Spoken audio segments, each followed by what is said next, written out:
Saúde não é apenas ausência de doença. É muito mais do que isso. É um estilo de vida.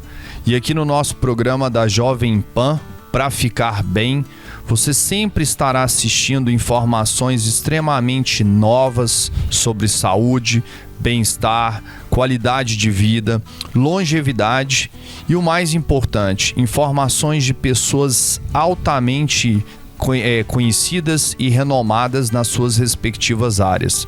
O meu nome é Thiago Vilela Lemos, sou fisioterapeuta, também professor de educação física, e estou aqui com meu grande amigo e também xará, Thiago Jardim. Eu sou médico cardiologista e a ideia do programa é sempre de tentar trazer informação com muita qualidade e principalmente com muito embasamento científico, né?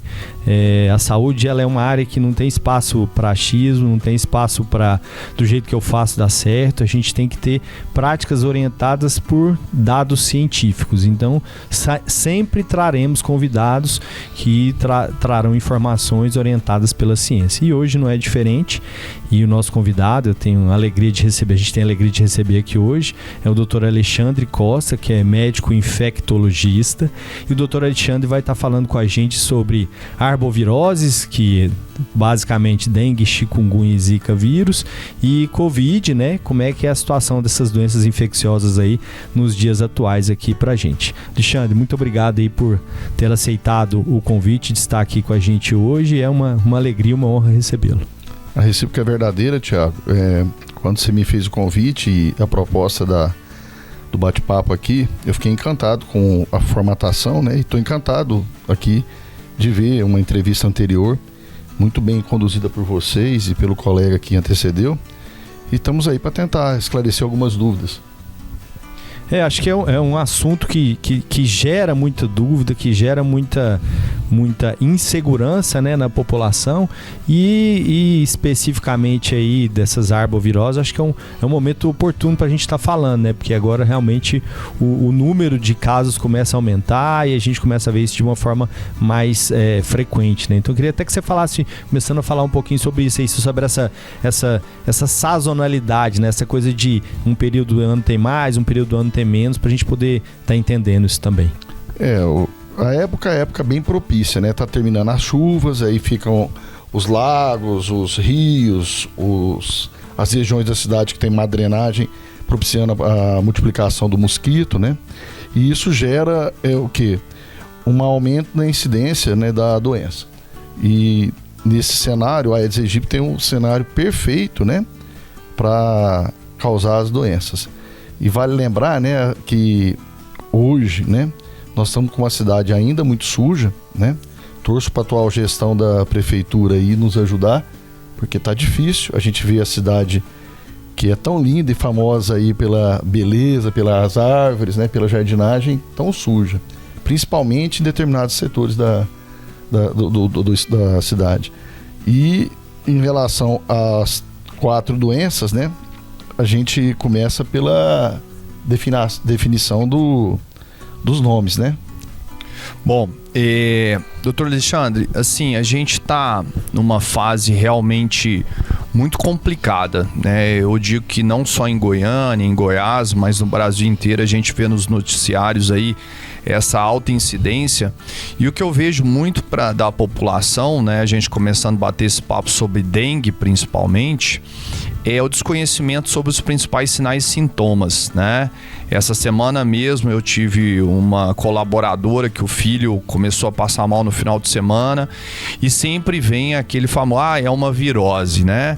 Aí dessas viroses existe a possibilidade da dengue. Então eu queria que o senhor começasse a abordar a questão dos clássicos sinais e sintomas para conscientizar as pessoas já sinalizarem para uma possibilidade de dengue. Perfeito. Antes de falar dos sinais e sintomas, a gente tem que definir o porquê dos nomes. Seria até uma curiosidade médica, né, para alguns e para a população. Na verdade, quando a gente fala dengue, não é dengue, é febre do dengue. Então se imputa que o primeiro sintoma e o mais comum é febre alta. E dengue, né, é uma briga na etimologia da palavra, da África ou da América Central, que dengue significa quebra-ossos. Então é uma febre que quebra ossos. E aí nos dá o segundo sintoma, né? dores, mais miálgicas, porém também com artralgia. E essa questão vem acompanhado com o terceiro sintoma. Se você tem muita dor, você pode ter cefaleia, que é a dor de cabeça. Tendo a dor de cabeça, nós temos a tríade clássica da dengue: febre alta, dores, né, musculares e também nas articulações, e com uma cefaleia, que em 30% dos casos é retroorbitária.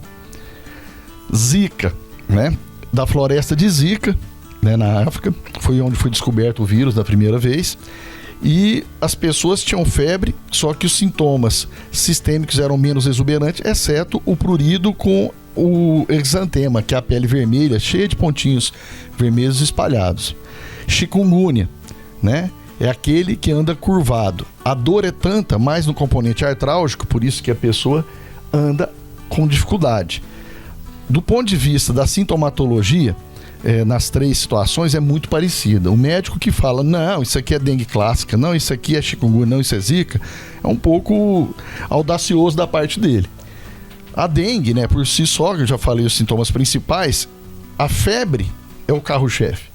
Febre alta, não é febrícula, acima às vezes de 40 graus até. A pessoa às vezes até faz convulsão e procura serviço de neurologia achando que tem alguma outra coisa. A dor, né, muscular, a incapacidade é muito grande, de imediato, né? E aí você tem algumas alterações também compatíveis, né, que são a parte laboratorial, que a gente olha, né, e avalia, né, queda de plaqueta, diminuição da nossa imunidade, que são os leucócitos, além da questão da agressão ao fígado, né?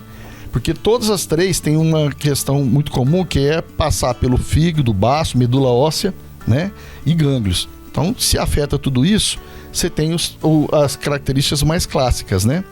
A chikungunya, em menos intensidade, tem a febre também, nesta ordem, mas dificilmente bate 38, 38,5.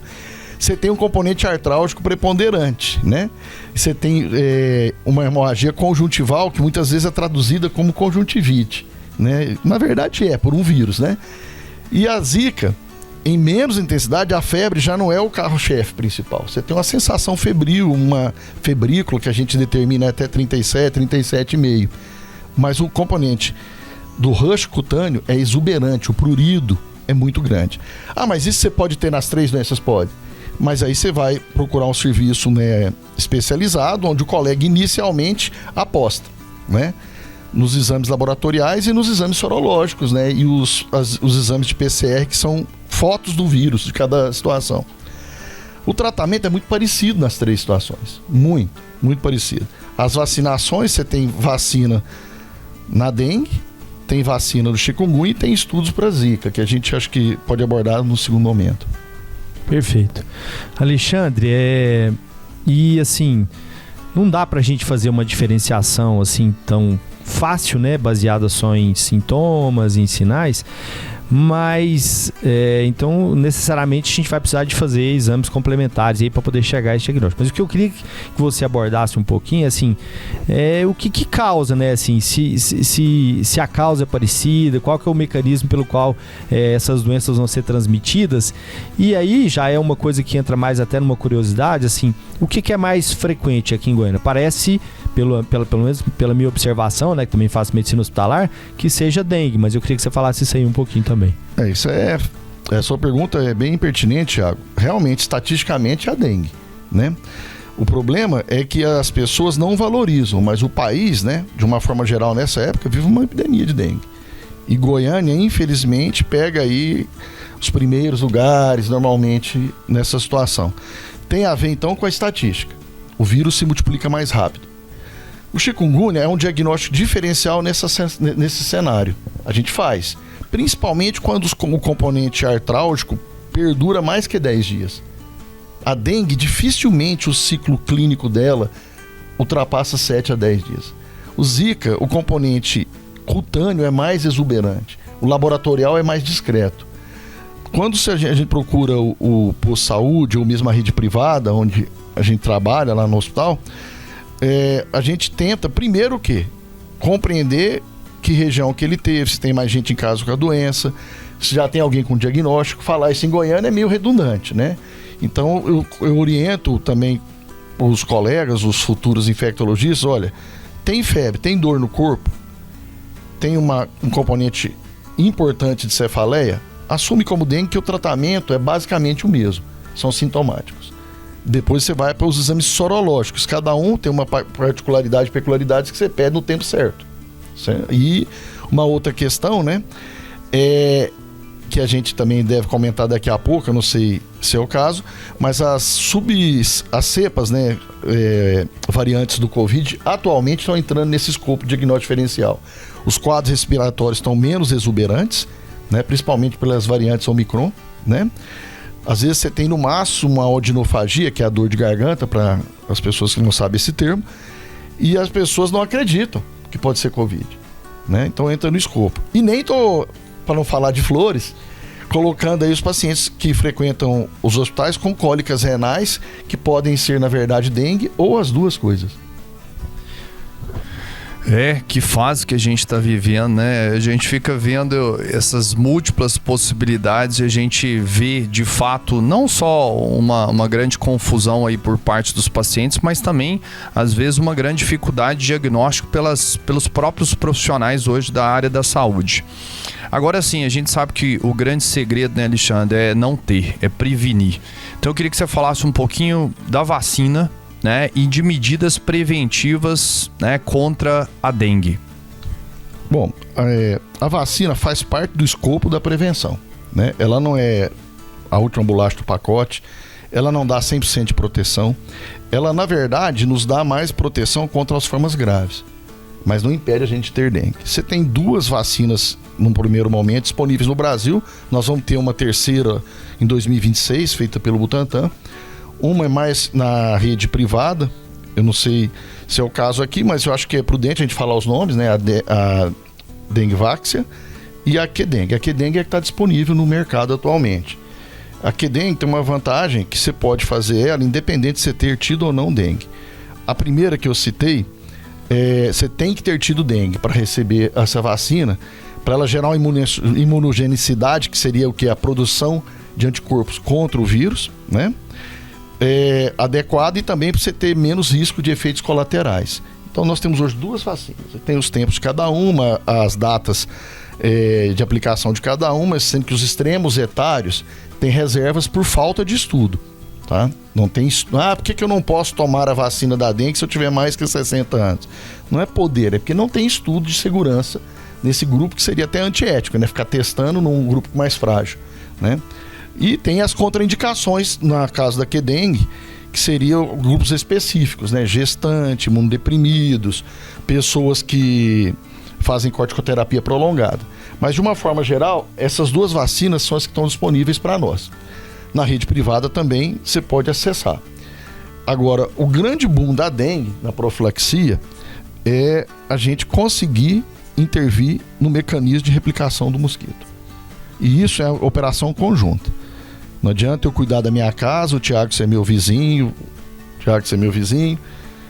e não cuidar lá das poças d'água, da drenagem de calhas, do lixo, tampinha de refrigerante. Não adianta você morar num prédio que o pessoal não cuida do lixo. Num condomínio que você tem lote baldio do lado, sujo. Basta você ter mato alto para a reprodução do mosquito. Então tem que intervir nisso. É uma briga conjunta do serviço público e do privado. Também não adianta a gente botar na conta, né, dos órgãos aí municipais, estaduais, até mesmo federais, vamos fazer uma campanha massiva se não colabora.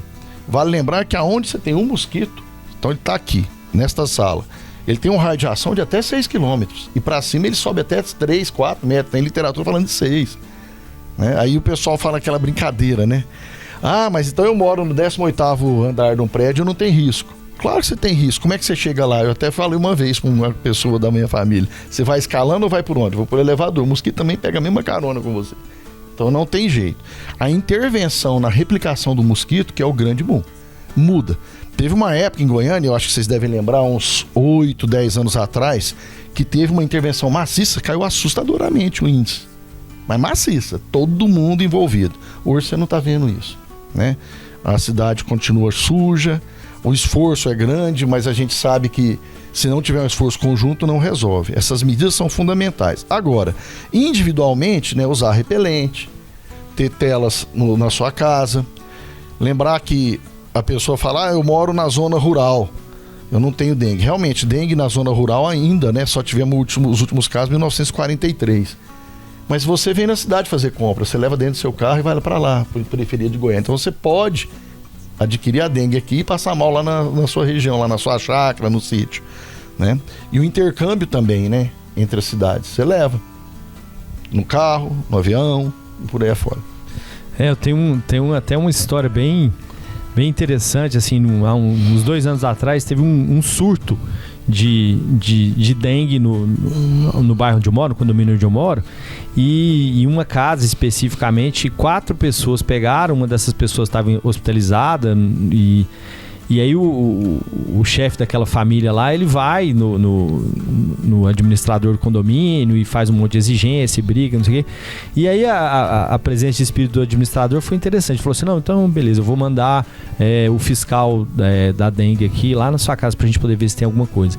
E exatamente, né, assim, o criatório estava dentro da sala, ele tinha umas plantas que tinham água acumulada e o criatório estava ali dentro. Então, na verdade, acho que é conscientizar todo mundo, né, da necessidade dos cuidados em relação à água parada, né?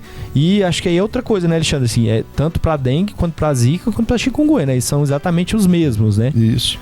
A mesma coisa de transmissão, né? Não tem o mosquito é o mesmo, tudo exatamente a mesma coisa. O mecanismo é o mesmo, né? A gente não vai entrar no mérito aqui de outras possibilidades de transmissão que não vem ao caso. Acho que a gente tem que falar de forma geral, né, desses mecanismos aí que você citou. Eu já vi por piscina abandonada, mal cuidada, aquário, né? Sem o peixe, aí o peixe que comia e a larva tá lá, foca ali às vezes dentro de casa, né? Vasinho de planta com aguinha em volta, que você põe ali para facilitar. Então, são muitas situações que a gente, se não intervir conjunto, cara, e pegar no pé do vizinho, né? Eu falo que às vezes você não quer se incomodar, mas você vai adoecer. E vale lembrar que a dengue, olhando de forma unitária, não olhando coletividade, né? Potencialmente é mais grave que o Covid. Potencialmente. Ah, mas morreu muita gente de Covid, dengue morreu muito menos. Depende de como você enxerga esses dados. A transmissão do Covid, no auge da pandemia, foi assustadora, porque era por aerosóis, né? Então você tinha lá 1 milhão de casos, tinha lá 1% de morte. Aí você fala, nossa, morreu muito mais gente, claro. Mas se você olhar que a dengue pode matar até 5, 10% na forma grave, se você tiver 1.000 casos, olha o estrago. E cada vez mais frequente a gente escuta, né, de pessoas que estão aí realmente falecendo com a dengue. Doutor Alexandre, um outro ponto importante, a gente sabe que é menos comum, né, que foi a pergunta do Thiago, zika e chikungunya, mas a gente sabe de 2 gravidades muito maiores, às vezes. Aí eu queria que o senhor comentasse um pouquinho da relação hoje da gestante com a zika. E na minha área, eu vejo muito no meu consultório pessoas que tiveram chikungunya e desenvolveram dores crônicas. Então, assim, tem um reumatologista que eu converso bastante com ele sobre isso.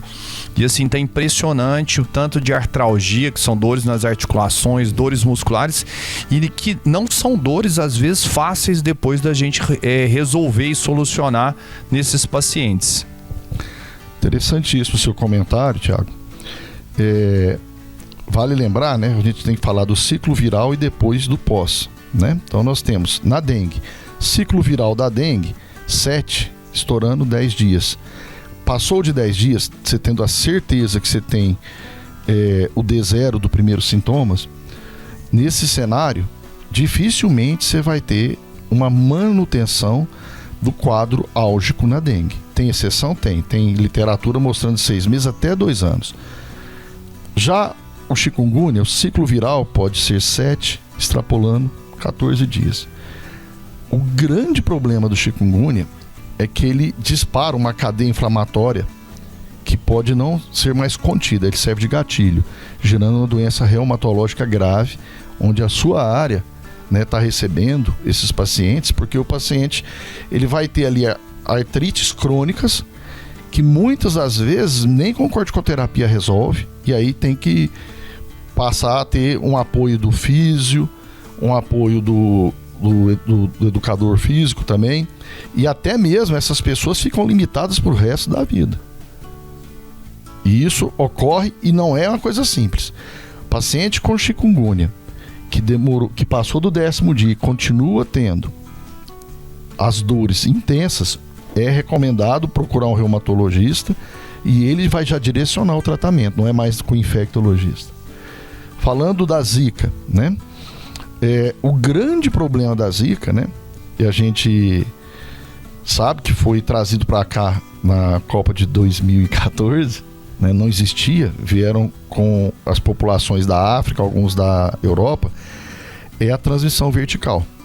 Porque o vírus ele tem tropismo para o sistema nervoso central, todos têm, mas ele tem muito tropismo. E você imagina num feto ali em formação. O estrago é gigante. E, puxando a sardinha para Goiás, né? Os primeiros casos bem documentados foram de colegas nossos aqui, né? E eu lembro, eu estava em sala de aula no HDT, na época da Copa, e um colega, né, Dr. Hélio Van Linden, com uma irmã de uma outra colega nossa de Recife, me ligaram, eu estava na sala de aula, falando, olha, vai explodir uma forma neurológica no Brasil da Zika, que vai ser catastrófica. Eu lembro direitinho, como se fosse ontem. E eu falei, que doença que é essa? Eu nem tinha estudado. E tive que estudar para entender. Porque já era o que? Durante a Copa tinham adquirido, já estavam gestantes e o estrago ia ser grande. Aí começou a nascer essas crianças e a gente vê aí até hoje, né? O que aconteceu. Então essa transmissão vertical, ela ocorre, é real, né? E infelizmente as vacinas ainda não estão em níveis seguros para serem liberadas. Perfeito. E assim, transmissão vertical, né? Assim, só para alinhar, é do que passa da mãe pro filho, né? Pro feto ali. Então acho que é uma grande preocupação que a gente tem em relação a Zika aí, né? No nosso meio. E aí, Alexandre, só pra gente, acho que finalizar essa parte aí de arbovirose, eu queria que você falasse assim, até conceitualmente, porque eu vejo que tem muita dúvida na população geral em relação à questão, ao termo, o termo diagnóstico de dengue hemorrágica. O que é dengue hemorrágica? O que caracteriza a dengue hemorrágica? Todo paciente que tem dengue vai evoluir para dengue hemorrágica? Eu só tenho dengue hemorrágica se for um segundo caso de dengue, segunda infecção de dengue. Como é que funciona essa história aí da dengue hemorrágica?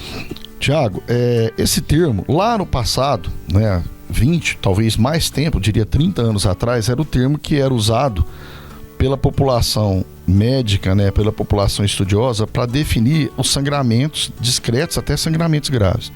Esse termo caiu em desuso, né? A população ainda teme muito, né, a hemorragia, né, na dengue como sendo o principal fator de gravidade. E não é, né? Ele é um dos. Então hoje está maior isso. O vírus da dengue, ele agride o sistema retículo endotelial, que é o fígado, baço e medula óssea vermelha. Esses órgãos têm relação com a nossa irrigação e com a nossa produção de coagulação, né, fatores da coagulação. Então a dengue tem 2 pilares clássicos. Um pilar é a discrasia sanguínea, ou seja, você pode ter sangramento porque o vírus interfere nos fatores da coagulação. O outro pilar é aumentar a porosidade, a permeabilidade do vaso. Quando isso ocorre, o paciente tende a chocar, ou seja, cair a PA, né, a pressão arterial, e evolui a óbito até mais rápido do que a discrasia sanguínea, que seria a plaqueta muito baixa. E ficou aquela parte explicando o todo, né? A dengue hemorrágica é a dengue grave. Não, é uma classificação que a gente usa, onde a hemorragia é um dos sinais apresentados e os sintomas, né? Quando o paciente tende a ficar grave. Eu já vi paciente não sangrar de espécie alguma e praticamente chocar e morrer na minha frente. Que eu tive que pedir ajuda dos colegas da cardio, que eram cardiopata. Entendeu? Eu preciso hidratar, mas ele não pode hidratar. O que eu faço? Senão ele vai morrer, né? E já tive também situações com plaquetas muito baixas em pacientes jovens, crianças, né? Onde o hematologista, que eu pedi para me ajudar no caso, não deixou eu fazer transfusão de plaquetas. E o paciente estava com menos de 10 mil plaquetas, porém não tinha nenhuma evidência de sangramento. Ele falou, se é cíclico, vamos aguardar, porque a plaqueta transfundida ali para proteger contra o sangramento, ela é efêmera. Então, esses extremos, essas definições, hoje falar de dengue hemorrágica é pobre para explicar o conteúdo da obra como um todo, né? E eu diria que a dengue, na verdade, mata até mais estatisticamente por choque, né? Por déficit de quê? De pressão. A pressão cai demais, o paciente pode morrer. E a hemorragia pode ocorrer, mas eu, felizmente, na minha carreira, eu não perdi nenhum paciente por sangramento com dengue. E já perdi paciente que fez um quadro de baixa pressão que nem os colegas especialistas conseguiram conter. Perfeito, obrigado. Alexandre, vamos agora entrar aí na fase final, que eu acho não menos importante, né? Por mais que muitas pessoas falam assim, o Covid agora virou uma gripinha, né? Então eu queria que você falasse um pouquinho do cenário do Covid em 2025, se realmente virou uma gripinha, e o que a gente tem que se preocupar, né, de fato hoje com o Covid? Tiago, o Covid, ele evoluiu, né, como vírus, na tentativa de sobreviver aos anticorpos adquiridos naturalmente ou através de vacina. Então, hoje, você pode ter algumas situações onde a doença em si é menos grave, mas ela está no meio de nós, ela veio para ficar. Então, não tem como você falar em erradicação do Covid, assim como você não fala em erradicação da gripe. O vírus muda. Aí você teria dois perfis.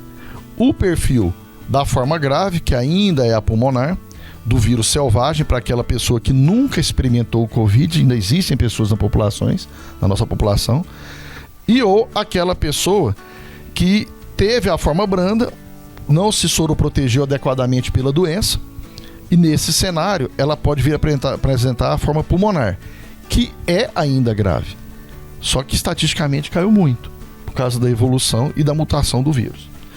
Hoje, o Covid, do ponto de vista coletivo, não é uma doença que nos preocupa como preocupou há 4, 5 anos atrás. Mas nós temos essas variantes, né, da Omicron, que simulam doenças que fazem gerar confusão na hora do diagnóstico e às vezes você pode conduzir mal. Um exemplo clássico no Covid é que a gente usa corticoide para melhorar a troca pulmonar, e na dengue, nos primeiros dias, isso é catastrófico, se você fizer. Então, a gente merece, né, algo de informação das vias públicas, dos cientistas, sobre essa evolução do vírus. Nós devíamos receber mais informações sobre isso, né? E está um pouco abandonado. Quanto à soroproteção por vacina, né, nós temos basicamente hoje, né, uma vacina bivalente que protege contra as cepas antigas, selvagens, lá de trás, e contra as cepas variantes da Omicron. E temos uma vacina que é monovalente, né, chamada XBB, que ela protege contra essas variantes atuais, né, modificadas, que não afetam tanto o pulmão. Agora, a relação entre o hospedeiro que recebe o vírus e a doença, ela é muito singular e particular, né? Então, você pode ainda ter situações graves até mesmo nessa pseudogripinha? Pode. Agora, o importante é o quê? Fazer o diagnóstico precoce. É pensar na doença. Se você não pensar na doença, você não faz diagnóstico. Acho que mudou muito, né, assim, o cenário de Covid, né, em relação ao que a gente vivenciou lá atrás, né, na época da pandemia, né, 2020 até, enfim, 2021, 2022, assim, que foram anos bem difíceis para todos nós, mas ainda tem uma grande preocupação em relação à doença. Então, eu queria que você falasse, e aí eu acho que é interessante a gente abordar um pouquinho mais a questão de vacinação, questão de usar máscara ou não, questão de isolamento, porque acho que durante o período da pandemia, esse tema ficou muito politizado e a coisa científica ficou para trás. Então eu queria que a gente falasse aqui sem nenhum viés de política, mas assim, pelo que a ciência mostra. Tem que vacinar, não tem? Quando está doente tem que usar máscara, não tem? Tem que ficar isolado, não tem? Como é que funciona isso aí nos dias de hoje? Nós seguimos algumas regras básicas, né, para o isolamento hoje do Covid. Pacientes que têm poucos sintomas respiratórios, que são o mecanismo de maior transmissão, com 5 dias de doença documentada desde o D0, que foi o primeiro sintoma, que foi o quadro respiratório, seguido da tosse, né? Esse paciente, se ele chegar no 5º dia, ele já pode voltar às suas atividades habituais, sem nenhum sintoma. Se ele chegar no 5º dia com algum sintoma respiratório, a gente aguarda 48, 72 horas e verifica se ele ainda tem sintoma respiratório. Se não tiver sintoma respiratório, pode voltar às suas atividades habituais. Depois do 10º dia, nós já estamos liberando o paciente, diferente da época da cepa original. Quanto ao uso da máscara e do isolamento, a gente faz sim, principalmente em ambiente hospitalar, né, onde nós temos às vezes um paciente que a gente descobriu ao acaso que ele tem Covid, no ambiente de UTI, de enfermaria, que ele pode passar para vários, e um paciente que estava enfermo ali piorar, não por esse motivo, e sim por adquirir a doença. No ambiente de trabalho, essa regra que eu falei vale ainda, né? A gente recomenda o uso de máscaras se for uma situação de impossibilidade, principalmente no ambiente doméstico, onde a gente tem às vezes uma situação, a pessoa mora numa casa de um único cômodo, está com Covid, vai tirar os outros para fora? Não, ela vai usar máscara para diminuir e minimizar a transmissão, né? O isolamento rigoroso, como tínhamos no passado, só em situações de pacientes expondo terceiros que são frágeis, idosos, paciente em ambiente hospitalar de câncer, que vão sofrer mais, mesmo estando vacinados. Quanto à questão da vacina, Tiago, antes de falar dela, a gente tem um receio das pessoas ficarem fazendo os PCRs, né, que é os exames para diagnóstico Covid. Estou espirrando, faço PCR, descobri que tem Covid. Se tem sintomas, cai dentro do que eu acabei de falar. Mas o grande problema é ficar usando o PCR como metodologia de liberar do isolamento. O PCR, que é o exame do cotonetezinho que a gente põe no nariz, ele verifica vírus, vivo ou morto. Então eu posso ter tido Covid há um mês atrás e ainda estar positivo. Então eu não poderia estar aqui hoje fazendo essa entrevista? Tem nada a ver. Nós temos que saber do ciclo viral, que não passa de 10 dias, extrapolando 14, mas a mediana 7, 10 dias, na grande maioria da população. Quanto à vacina, que eu falei rapidamente, nós temos hoje basicamente 2 vacinas muito seguras, tem outras que a gente, se for discutir aqui, vai entrar em polêmicas, eu acho que não é o momento, né, que devem ser feitas, principalmente em populações de risco, né? Quem nunca teve, ou quem teve, mas tem uma doença oncológica, ou uma pessoa que um super idoso, ou seja, acima de 80 anos, uma pessoa que tem uma nefropatia, que depende de hemodiálise, que está fragilizado, corticoterapia prolongada, que é o corticoide, né, que usa nas doenças reumatológicas, é prudente sim fazer a vacina, certo? E são duas basicamente aí que eu já citei anteriormente.